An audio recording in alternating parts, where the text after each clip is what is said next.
Bom dia, graça e paz aos irmãos que estão aí em suas casas ouvindo, participando da nossa transmissão de hoje. Nós queremos que o Senhor nos abençoe com a palavra, com as orações, com os louvores e que tudo isso seja agradável a Ele e faça bem ao nosso coração. Vamos orar nesse momento. Senhor, muito obrigado por esse dia, obrigado pela vida que o Senhor tem nos dado e tem sustentado. Nós reconhecemos que toda a vida provém do Senhor. Nós reconhecemos que pela palavra do seu poder, tu tens mantido a vida e preservado todas as coisas. É assim que a tua palavra nos ensina. E por isso te louvamos e reconhecemos a tua grandeza e a tua soberania. Que nesse dia, ó Deus, tu nos abençoes com a tua palavra, fale ao nosso coração e mesmo distantes como estamos, ó Deus, possamos ser edificados e possamos crescer em tua presença, no conhecimento e na graça de Cristo. É no nome dele, do nosso Salvador, que nós oramos. Amém. Amém. Meus irmãos, eu quero apenas ressaltar alguns avisos que já estão no nosso boletim. Então, sempre veja o boletim da semana, fique atento a essas questões. Mas eu quero ressaltar, como os irmãos sabem, nós, a partir de amanhã, vamos para uma fase vermelha aqui no estado de São Paulo. Porém, por conta das últimas resoluções do STF e resoluções do próprio governo do estado de São Paulo, as igrejas que antes poderiam abrir na fase vermelha com as restrições, agora não poderão mais. E nós estamos aguardando, orando, lamentando profundamente isso que está acontecendo. E só podemos nos lembrar do que Jesus disse para nós em João 17,15, onde Jesus, orando ao Pai, disse: não peço que os tires do mundo, e sim que os livres do mal. Que essa oração de Jesus possa alcançar o nosso coração nesse momento. E possamos buscar sabedoria dele para vivermos nesses dias maus. Pedimos aos irmãos que estejam orando por nós enquanto liderança da igreja, orando e esperando no Senhor. Com certeza Ele é soberano sobre tudo o que acontece. E com certeza Ele quer nos ensinar alguma coisa diante dessa situação em que nós estamos vivendo. Eu quero aproveitar esse momento para fazermos uma oração pelo nosso país, para orarmos, irmãos, por essa circunstância que estamos vivendo. Crise política, social, econômica, muitas mortes, muitas questões difíceis de se lidar. A igreja no meio disso tudo. Eu quero chamar o pastor Waldenberg aqui e ele vai nos conduzir nessa oração ao Senhor. E eu peço que você acompanhe aí da sua casa e clame ao Senhor juntamente conosco.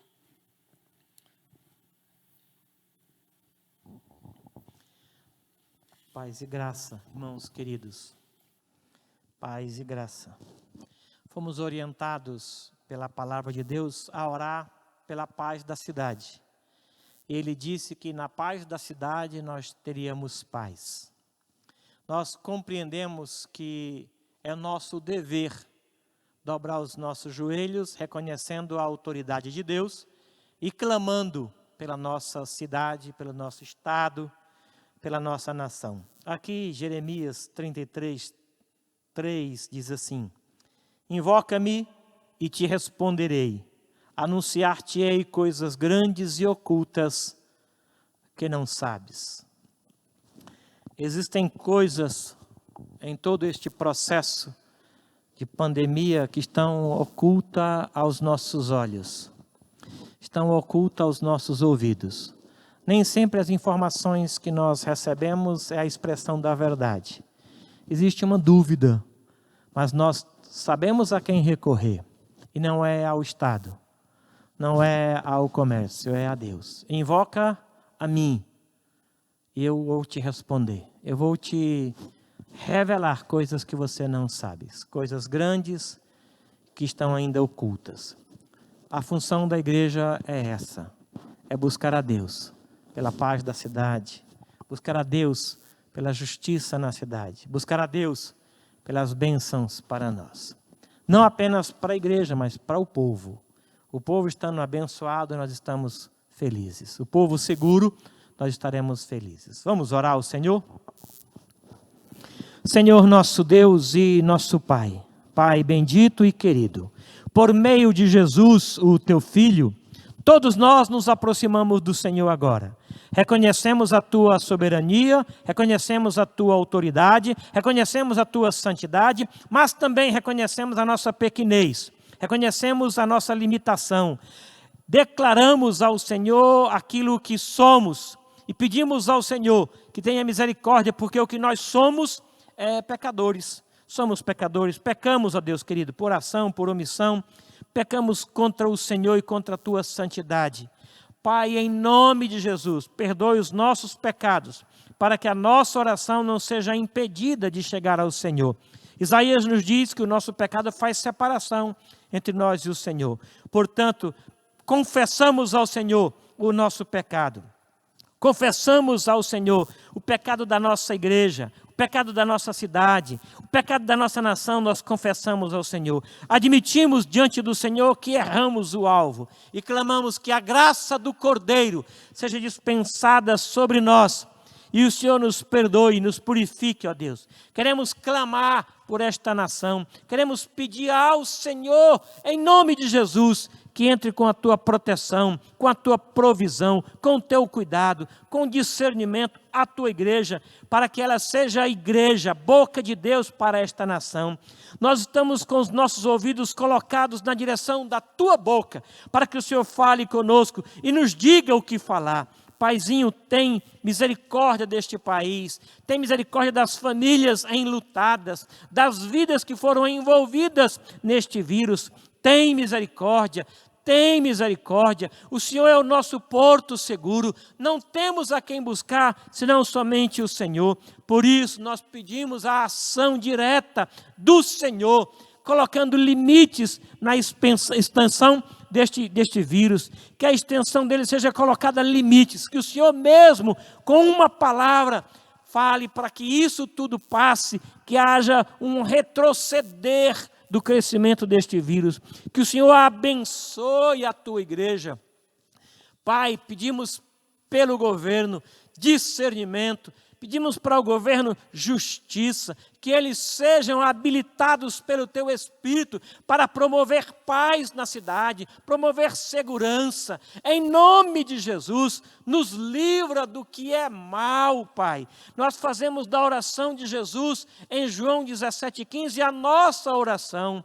Ó Deus, livra-nos do mal, guarde-nos do maligno, a nossa mente, os nossos ouvidos, o nosso coração, guarde do mal, e que nós sejamos, sim, para toda esta cidade, a boca do Senhor. Clamamos Tua graça a esse respeito, abençoe o Teu povo, Senhor, em nome de Jesus, amém. Amém. Louvado seja o Senhor, que nos conforta em meio à oração. Nós vamos agora cantar a Ele. Eu convido você a se preparar para esse momento, cantando com alegria ao Senhor.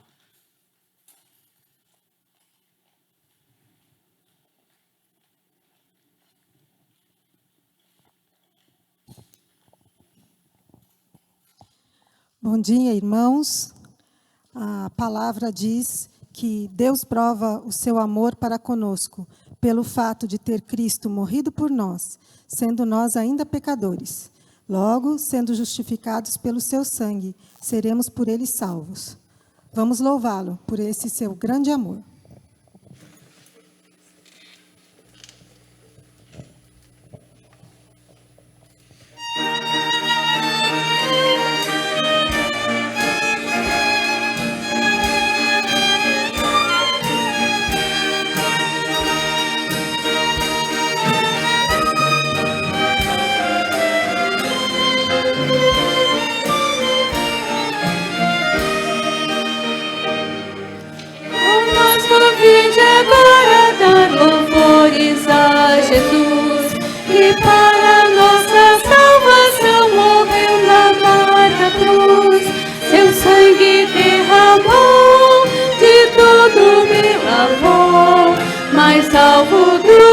leve me tornou. O sangue de Jesus me lavou, me lavou. O sangue de Jesus me lavou, me lavou. Alegre cantarei louvores a meu Rei, a meu Senhor Jesus que me salvou. A fim de unir-vos a Jesus na luta contra o mal, e com o grande Salvador em marcha triunfal, a todos proclamar que com amor sem par seu sangue derramou por nos salvar. O sangue de Jesus me lavou, me lavou. O sangue de Jesus me lavou, me lavou. Alegre cantarei louvores a meu Rei, a meu Senhor Jesus que me salvou. O capitão da salvação é Cristo Salvador, o Rei dos Reis, o Redentor, Jesus, o bom Senhor. Tudo Ele vencerá, vitória nos dará, e a glória eterna os seus conduzirá. O sangue de Jesus me lavou, me lavou. O sangue de Jesus me lavou, me lavou. Alegre cantarei louvores a meu Rei, a meu Senhor Jesus que me salvou. Cristo não só morreu por nós, mas também ressuscitou. E Ele próprio disse: e eis que estou convosco todos os dias, até a consumação dos séculos. É maravilhoso ter essa certeza de que Ele está sempre ao nosso lado, cuidando de nós.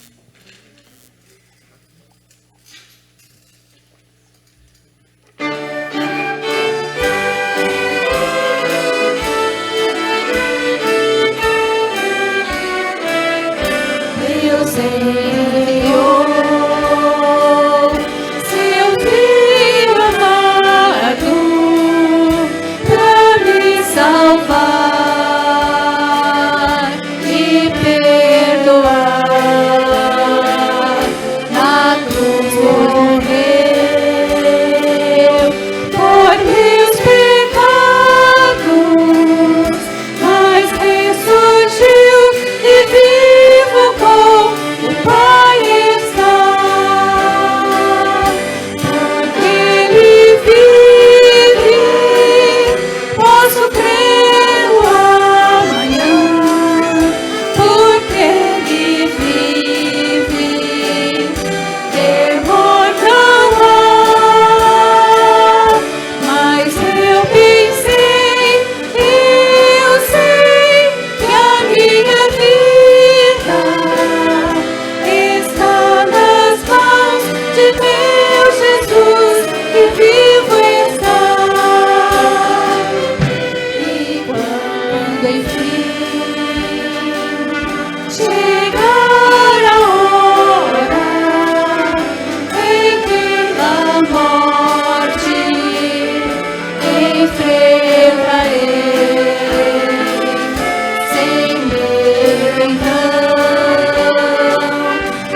Convido você, meu irmão, minha irmã, a abrir a sua Bíblia, no Evangelho de Mateus.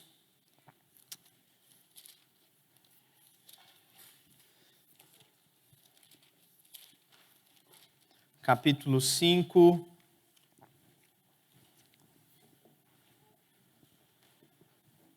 Retornaremos hoje à exposição das bem-aventuranças. E eu quero ver com os irmãos a segunda bem-aventurança. Mateus 5, verso 4.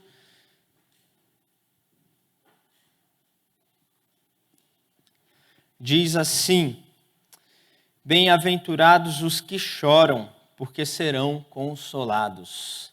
Vamos orar mais uma vez? Senhor nosso Deus, obrigado por tua palavra, obrigado porque o Senhor continua se revelando nela para nós e podemos ter a partir dela orientação para a nossa vida, conforto e consolo, ó Deus, exortação também, tudo por meio dela, por meio desta palavra bendita que o Senhor deixou para nós, expressão da tua vontade, expressão do teu caráter, ó Deus.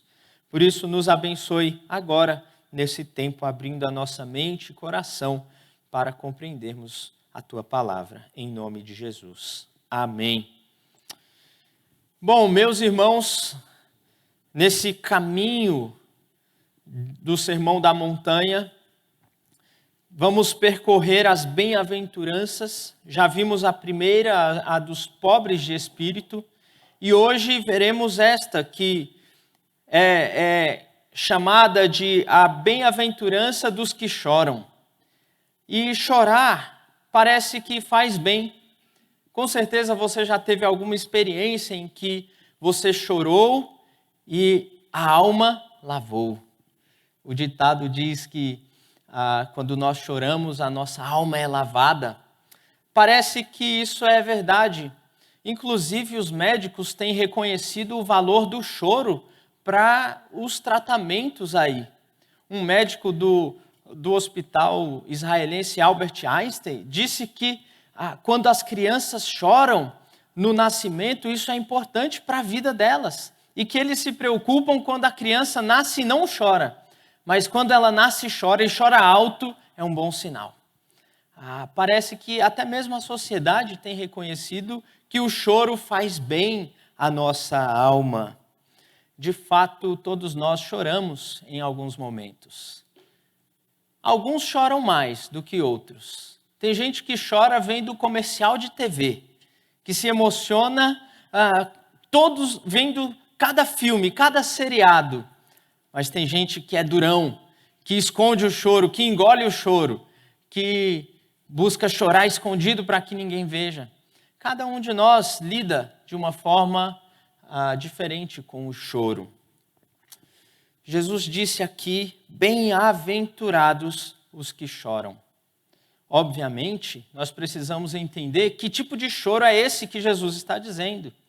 Para ilustrar isso, eu queria contar uma história. Queria abrir o meu coração para os irmãos, os que estão aqui e os que estão em casa.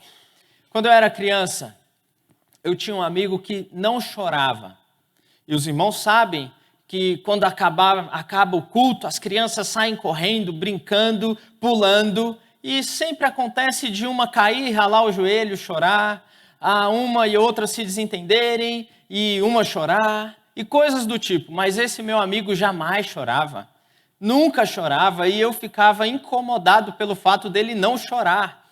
E nós brincávamos, ele caía, eu batia nele, ele não chorava, e eu ficava preocupadíssimo com isso. Então um dia eu tive uma ideia do coração pecaminoso, eu peguei uma pedra e taquei na cabeça dele para que ele chorasse. E obviamente ele chorou. E eu fiquei pensando comigo depois de anos, por que ele chorou? Porque ele sentiu dor, obviamente. Mas será que esse tipo de choro era o choro que Jesus estava dizendo aqui? Certamente não. Uma pequena observação da vida vai nos mostrar que nem todo choro é bom, que nem todo choro é confortado pelo Senhor. Com certeza esse meu amigo não se tornou mais abençoado ou mais feliz porque tomou a pedrada na cabeça. Quando nós olhamos a Escritura, nós vamos ver alguns choros que também não foram felizes ou não foram abençoados por Deus, aqueles que assim choraram. Quem não se lembra, por exemplo, de Esaú? Esaú, quando percebeu que a sua bênção tinha sido roubada e o seu irmão tinha ficado com aquilo que por direito era dele, Esaú chorou amargamente, um choro de raiva, de ira, um choro de frustração. Em Gênesis 27, um choro que não foi jamais consolado. Quem não se lembra quando Jesus fala ali que no lugar da condenação haverá choro e ranger de dentes? Esse choro jamais será consolado. Então, quando nós observamos a Escritura, nós vemos que nem todo choro é um choro abençoado, é um choro feliz. Então, qual é o tipo de choro que Jesus está dizendo que produz consolo e que aquele que chora assim será bem-aventurado? Para entendermos isso, nós precisamos observar o contexto em que esse texto está inserido. Olha, a bem-aventurança trata de uma certa humildade, de uma certa pobreza, mas não é uma pobreza, como nós vimos, material, uma pobreza num sentido emocional, mas uma pobreza espiritual diante de Deus. Essa segunda bem-aventurança é consequência da primeira e tem o seu significado por conta da primeira, de modo que Jesus se refere a um tipo de choro que nos remete ao pecado, a um tipo de choro que é consequência do nosso reconhecimento ao pecado, um tipo de choro que acontece porque nós nos deparamos com a nossa miséria espiritual diante de um Deus santo. É esse tipo de choro que Jesus está se referindo aqui nas bem-aventuranças. E olha só como nós podemos entender isso. É um choro, irmãos, primeiro, que é fruto da tristeza e do arrependimento por conta do nosso próprio pecado. É esse choro que Jesus está dizendo aqui. Esse choro será consolado. Esse choro quem chora assim é bem-aventurado. E eu quero mostrar para os irmãos como as Escrituras mostram exatamente isso. Talvez você se lembre do caso de Davi, quando pecou com Batseba e ficou com o coração insensível durante meses, até que Deus manda o profeta Natã para confrontar Davi. E Natã conta uma parábola, uma história, e Davi reconhece o próprio pecado. Então Davi se quebranta e escreve o Salmo 51. E no Salmo 51, Davi vai dizer no verso 17, sacrifícios agradáveis a Deus são espírito quebrantado. Um coração quebrantado e compungido não desprezarás, ó Deus. Olha o que Davi descobriu, que o coração quebrantado, um coração compungido, um coração que chora diante dos seus pecados, recebe o perdão de Deus. Veja, e Davi está na antiga aliança, e na antiga aliança, como era a forma que as pessoas recebiam o perdão de Deus, eles tinham que pegar o animal, levar ao templo ou ao tabernáculo, no caso de Davi, sacrificar esse animal. O animal tinha que sangrar, tinha que ser queimado diante de Deus em sacrifício e holocausto. Mas Davi está dizendo algo incrível, que Deus se agrada do coração quebrantado e compungido, e esse coração encontra perdão no Senhor. Desde a antiga aliança, quando o pecador vinha arrependido, com o coração quebrantado e fazia aquele processo todo, ele era perdoado. Mas se ele viesse com o coração endurecido, apenas para cumprir tabela, diante do Senhor e do tabernáculo, e oferecesse sacrifício, aquele sacrifício não valia de nada. Porque o Senhor não quer sacrifícios, o Senhor quer um coração quebrantado diante dele. Davi experimentou isso. Nós podemos lembrar, por exemplo, do texto de Tiago, capítulo 4.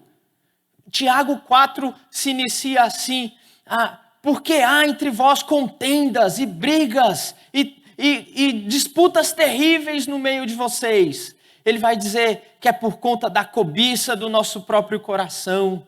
E Tiago, então, vai dizer depois qual que é a solução para isso. O que nós devemos fazer diante dessa situação dos nossos próprios pecados. E eu quero ler o verso 8 e o verso 9 de Tiago 4. Diz assim: chegai-vos a Deus, e Ele vos chegará a vós outros. Purificai as mãos, pecadores. Afligi-vos, lamentai, chorai, converter-se o vosso riso em pranto e a vossa alegria em tristeza. Humilhai-vos na presença do Senhor e Ele vos exaltará. Porque é esse tipo de choro, é esse tipo de quebrantamento que Deus se agrada, que Deus aceita, que Deus transforma, que Deus perdoa. Agora, irmãos, eu queria fazer uma pequena explicação sobre a diferença do verdadeiro choro de arrependimento para um choro que é apenas remorso. A diferença entre arrependimento verdadeiro e remorso. Porque nem todo choro que parece arrependimento, que parece tristeza pelo pecado, é de fato abençoado pelo Senhor. Porque é um choro superficial, é um choro que apenas produz remorso. E qual é a diferença entre arrependimento e remorso? Primeiro, o arrependimento, irmãos, é produzido pelo Espírito Santo no coração.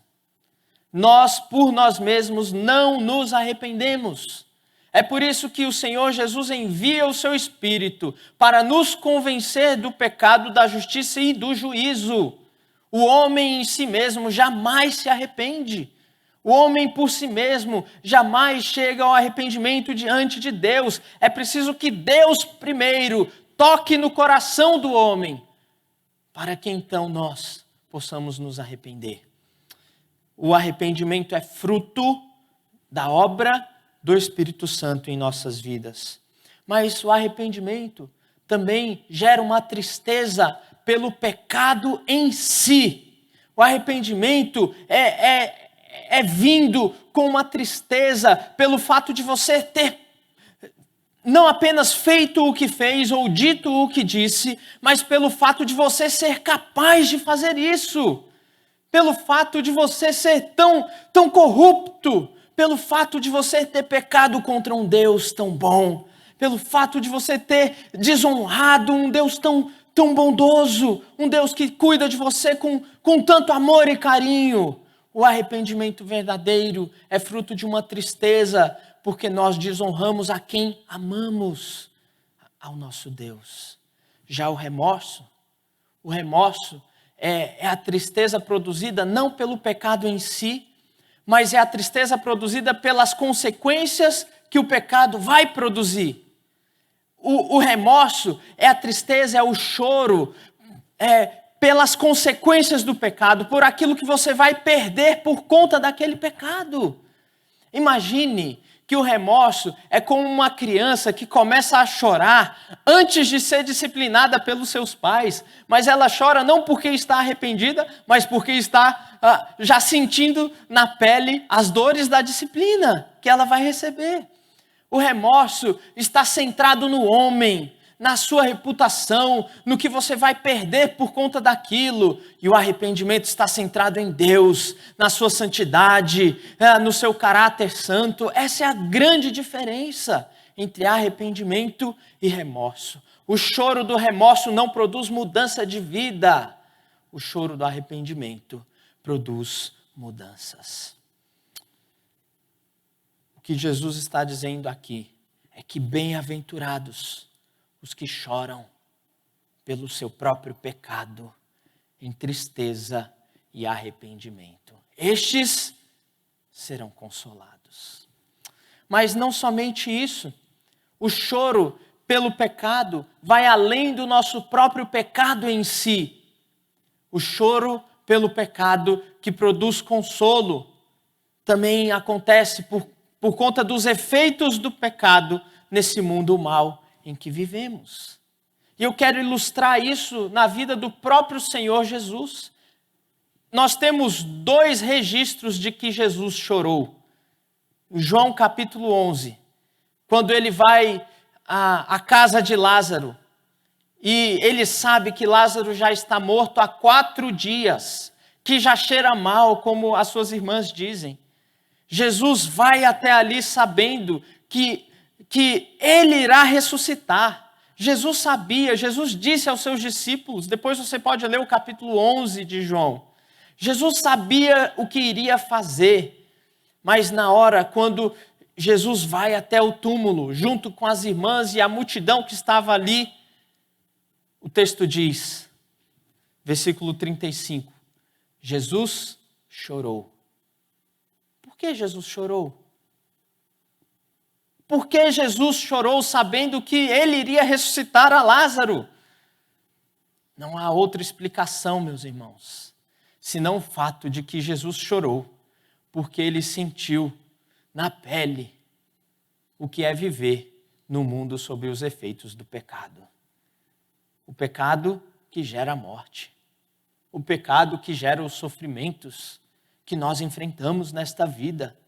Jesus chorou, porque vivemos num mundo mau, sob os efeitos do pecado. Deus disse ao homem, não coma desse fruto, porque no dia em que dele comeres, certamente morrerás. E a partir de então a morte passou a ser uma realidade para todos os homens, de todas as idades, de todas as culturas, de todos os tempos. Porque o salário do pecado é a morte. E quando o Senhor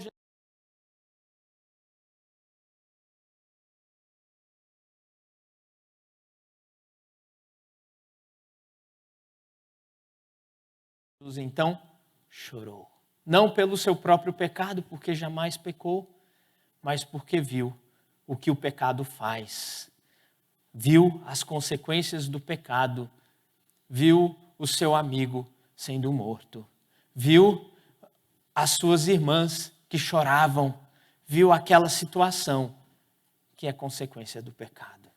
Cada vez que nós chegamos diante de um velório, de um enterro, há em nós uma certa tristeza por conta do pecado. Óbvio que nós que temos a esperança em Cristo não ficamos só com a tristeza.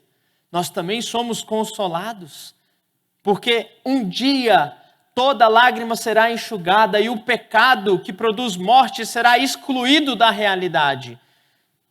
Mas esse dia ainda não chegou e nós continuamos experimentando. Jesus chora em outra ocasião, está registrado lá em Lucas 19, entrando em Jerusalém na sua última semana de vida, antes da crucificação, morte e ressurreição. Ele olha para Jerusalém e diz, Jerusalém, que matas os profetas, Jerusalém que rejeitou o Senhor, quantas vezes eu quis te juntar, ó Jerusalém, como uma galinha junta os seus pintinhos. Jesus então chora por Jerusalém, chora por conta da dureza do coração, chora por conta do pecado daquela cidade. Bem-aventurados os que choram esse choro, porque serão consolados. E o que significa então este consolo do Senhor? Olha o que o texto diz no capítulo 5, verso 4. Bem-aventurados os que choram, porque serão consolados. Serão consolados é o motivo desse ser abençoado, ser bem-aventurado. Não é simplesmente porque se chora que é bem-aventurado. É bem-aventurado porque é consolado aqueles que choram assim. Então, o motivo de chorar desse jeito, a razão pela qual nós devemos chorar desse jeito é porque nós seremos consolados. E nesse consolo nós seremos abençoados por Deus. Veja que paradoxo em relação à nossa cultura, à maneira como nós vivemos. Nós vivemos numa cultura em que a tristeza não é valorizada. Na verdade, a tristeza é ruim, o choro é ruim, por isso que muitas vezes nós nos escondemos. As pessoas não querem chorar em público. Há uma tensão, um paradoxo nisso. Mas aqui Jesus está dizendo que a verdadeira felicidade vem para aqueles que choram este choro, porque serão consolados. O que significa isso? Veja que o texto está num sentido, no futuro, serão consolados aqueles que choram. Porém, esse consolo pode ser experimentado no presente. E nós vamos ver isso nesse primeiro aspecto no seguinte: o consolo para nós vem por conta do Evangelho. Porque o choro é em relação ao nosso próprio pecado. E a solução para o nosso próprio pecado é o Evangelho. É o que Jesus fez na cruz. É por isso que nós, irmãos, precisamos ter o Evangelho no centro de nossas vidas. Porque o Evangelho é o que nos conforta e nos consola em meio ao choro pelo nosso próprio pecado. É o Evangelho do Senhor, a boa notícia de que Deus enviou o seu Filho eterno, que se tornou homem e viveu no nosso lugar, morreu por nós, como diz a Escritura, ressuscitou, como diz a Escritura, e dá vida eterna a todo aquele que nele crê. Este é o Evangelho. É isso que nos conforta e nos consola, porque a vida cristã começa com tristeza, choro pelo pecado, mas não para aí. Ela recebe alegria, gozo e redenção no perdão que temos em Cristo Jesus. É por isso que o Evangelho nos conforta.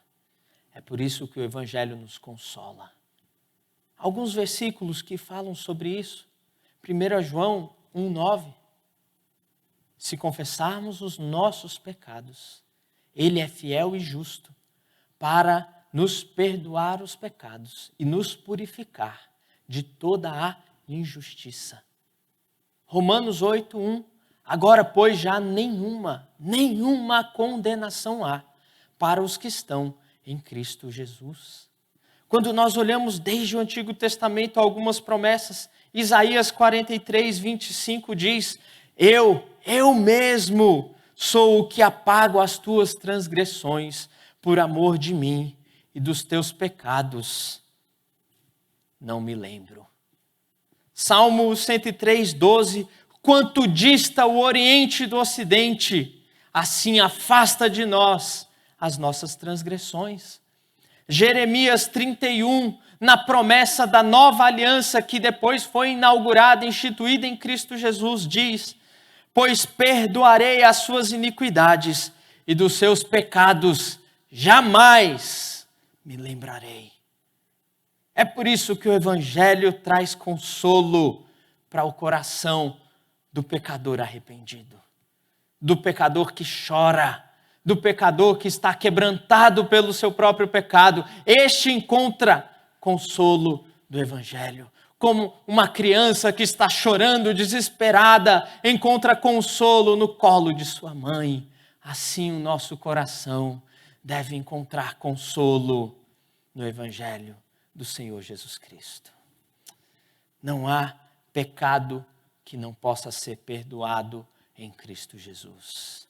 Todos os nossos pecados são perdoados em Cristo, porque Ele levou sobre si a condenação de cada um dos nossos pecados. Por isso, o Evangelho é a boa notícia de Deus para nós. Quantos crentes vivem carregando o próprio fardo. Quantos crentes vivem cheios de remorso e de culpa por conta dos pecados cometidos contra Deus. Quantas vezes o nosso coração busca, em vez do perdão em Cristo, busca se auto-justificar diante de Deus. Isso vai matando a nossa alma, isso vai corrompendo o nosso coração, isso vai tirando a vitalidade que temos diante de Deus. Porque nada pode produzir conforto senão o Evangelho do Senhor Jesus Cristo para nós. Eu quero fazer algumas aplicações finais para nós. Se você nunca teve a experiência de reconhecer os teus pecados diante de Deus, se você jamais lamentou ser um pecador, se você jamais se entristeceu pelo seu pecado, se você apenas tem remorso e no teu coração você diz, são pequenas falhas de caráter. Se você trata o teu pecado assim, se a tua consciência já está cauterizada, se você se acha um homem justo e bom, então é provável que você não esteja experimentando o perdão de Deus no Evangelho. Porque Jesus disse que não veio para os que se acham sãos, Jesus veio para os doentes, aqueles que reconhecem a própria miséria, o próprio pecado. Então, se esse é o teu caso, só há uma coisa para você. Antes que seja tarde, busque o Senhor, chore pelos seus pecados diante dele, então você será consolado no Evangelho. Se arrependa dos seus pecados, ó pecador, e creia no maravilhoso Evangelho do Senhor Jesus Cristo. Se você é crente, mas não tem o hábito de confessar pecados, talvez você até confesse, mas confesse de modo genérico, de modo geral. Talvez quando você vai orar, você tem que se esforçar muito para lembrar que pecou contra o Senhor. Talvez a tua consciência esteja cauterizada. Você esteja em prática de pecado e não lamente. Você se acostumou com o pecado. Você, às vezes, se alegra com o pecado. Então, meu irmão, olhe para esse texto que diz, bem-aventurados os que choram, porque serão consolados. Volte-se para o Senhor, confesse o teu pecado, dê nome aos teus pecados. Diga ao Senhor aquilo que você fez, diga ao Senhor aquilo que você pensou, diga ao Senhor as intenções do teu coração que são más, assim como as intenções do meu coração são más. Diga ao Senhor assim. Mas não pare aí, porque se você parar aí, você vai viver como o pecador impenitente. Como Lutero vivia, cheio de culpa por conta do próprio pecado. Lutero disse que enxergava Deus como um Deus irado diante dele, que ele precisava fazer algo para que o perdão fosse acessível. E Lutero então se martirizava, fazia jejuns, caminhadas em procissão, se batia e se privava de muitas coisas para buscar o perdão de Deus. Não é esse o caminho do Evangelho. Esse é o caminho da religião, da religiosidade. O caminho do Evangelho é quando nós, tristes, chorosos, arrependidos pelo nosso pecado, confessando a Deus, encontramos paz, alegria, gozo, restauração para a nossa vida na graça do Senhor Jesus Cristo. Por isso, o caminho da vida cristã é arrependimento e tristeza, e ao mesmo tempo, gozo e alegria. Quando nós estamos confessando os nossos pecados, jamais podemos deixar de orar enquanto não experimentarmos o perdão de Deus no nosso coração. A tendência quando pecamos é nos afastarmos de Deus, porque é isso que o pecado faz. Quanto mais pecamos, menos queremos orar, menos queremos ler a Bíblia, menos queremos cultuar, menos queremos estar diante de Deus. Foi assim desde Adão. Adão, quando peca, se esconde da presença do Senhor. É assim conosco também. E é isso que o nosso coração vai desejar. Porém, a Escritura diz para nós, quando pecar, esse é o momento que você deve buscar o Senhor, esse é o momento que você deve orar, esse é o momento que você deve ler a Bíblia, esse é o momento que você deve buscar a face do Senhor, quebrantado, arrependido, para que você então experimente o gozo e a alegria que só aqueles que estão em Cristo Jesus podem experimentar. Ó crente, não abandone o Senhor. Não deixe que o pecado te abandone de Deus. Porque é isso que o teu coração pecaminoso quer. É isso que Satanás, o teu inimigo, deseja. Mas volte-se para o Senhor. Aqueles que vêm até Ele jamais serão lançados fora. Aqueles que o buscam o encontrarão. Aqueles que lamentam os seus próprios pecados serão consolados. É isso que a palavra do Senhor nos diz. Segunda aplicação para aqueles que são crentes. Lamente pelo pecado da nação. Lamente pelo pecado da igreja. Lamente pelos efeitos do pecado que estão ao nosso redor. Lamente profundamente.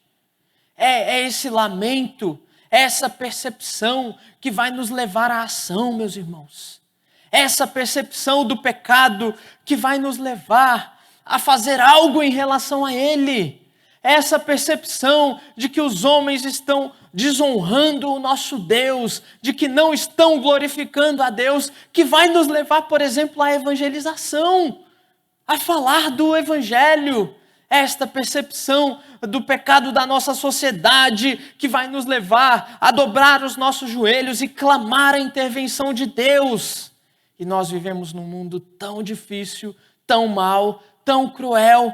Quem de nós não ficou abalado, abismado com a notícia daquela morte, daquela criança de 4 anos, morta pelo namorado da mãe e pela própria mãe? Se isso não tocar teu coração, o que mais vai tocar? Se os dados de mais de 300 mil mortes por conta desta pandemia não tocar teu coração, o que vai tocar? Se viver nesse mundo sob a influência e as consequências do pecado não mexer com o teu coração, o que vai mais mexer?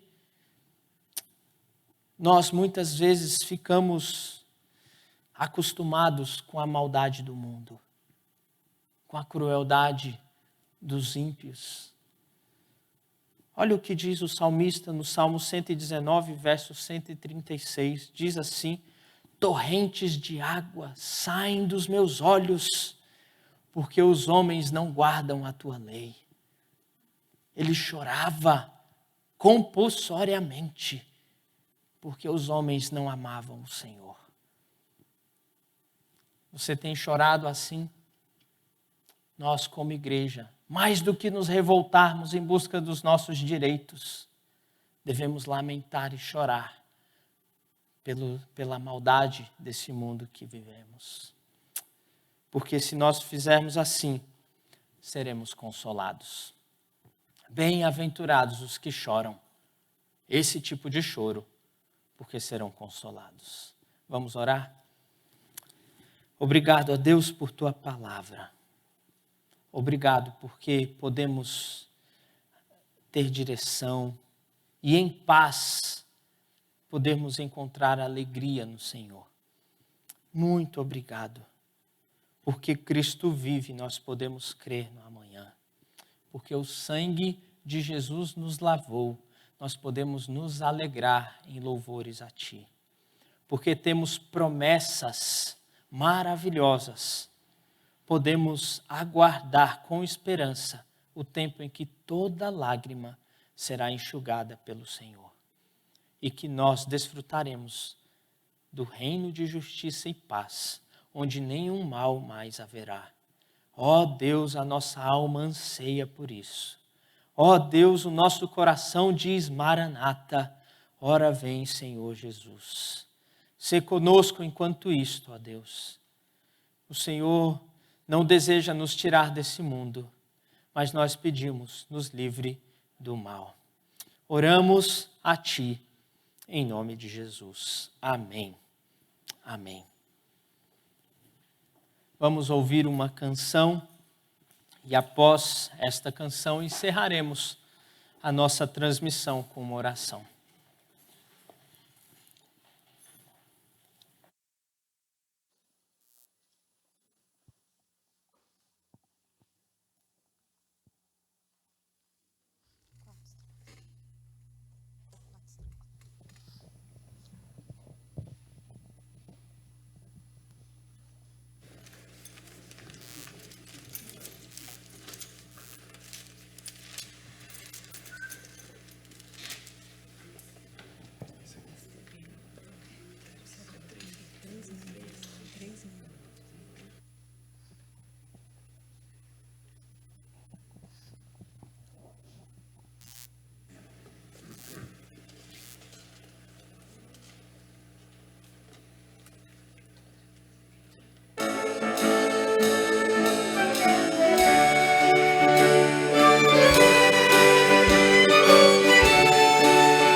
Amém.